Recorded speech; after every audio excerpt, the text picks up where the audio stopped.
วันสบายๆของกุ้งนางกับเจนี่โอ้ลืมกับแก๊งสัตว์เลี้ยงนำมื้อนี้ก็ตื่นประมาณ11 โมงตื่นมาแล้วเฮาก็ฟ้าวเวียนเฮือนหนูถึงแม้จะบ่ได้อยู่เฮือนทุกมื้อแต่ก็คิดฮอดทุกมื้อเวียนเฮือนหนูแล้วเฮาก็หาอิหยังกินอยู่เฮือนครัวแล้วหมู่ก็มาหาอยู่เฮือนเฮาก็เลยพาไปเบิ่งต้นกาหนูแฮมสเตอร์ของเฮา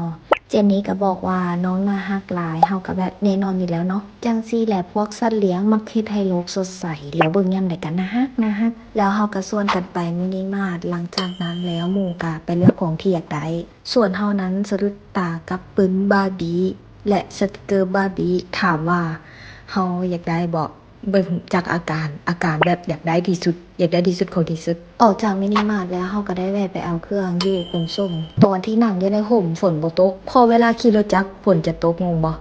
ฟ้าวกลับบ้านด่วนๆจ้าพอฮอดบ้านแล้วของฝากของตัวเองก็มีของฝากของต้นข้าวใส่คอสีบัวงามน้องแบบเข้ากันกับสติกเกอร์บาร์บี้ที่เราซื้อมาเลยอันนี้เป็นกล่องจุ่มที่แม่ค้าว่าข้างในมันสิบ่คือกันแต่แน่นอนว่าเวลาที่เราแกะออกมาแล้วคือกันเป๊ะ 100% แต่ถามว่าดีใจบ่ก็ดีใจเพราะว่าน้องน่ารักดีข้างในมันคือกันแต่ว่ามันน่ารักอะลีใดแบบถามว่าน่ารักส่ำใดซื้อย้อนความน่ารักอย่างเดียวน่ารักส่ำใดเต็ม10เอาไปเลย10หลังจากนั้นกิจกรรมต่อไปที่เราไปซื้อมาก็คือดาวเวลาที่เราซื้อดาวมาเราก็ต้องติดสายฟ้าเพราะว่าดาวที่เราซื้อมามันเป็นดาวที่ติดสายฟ้า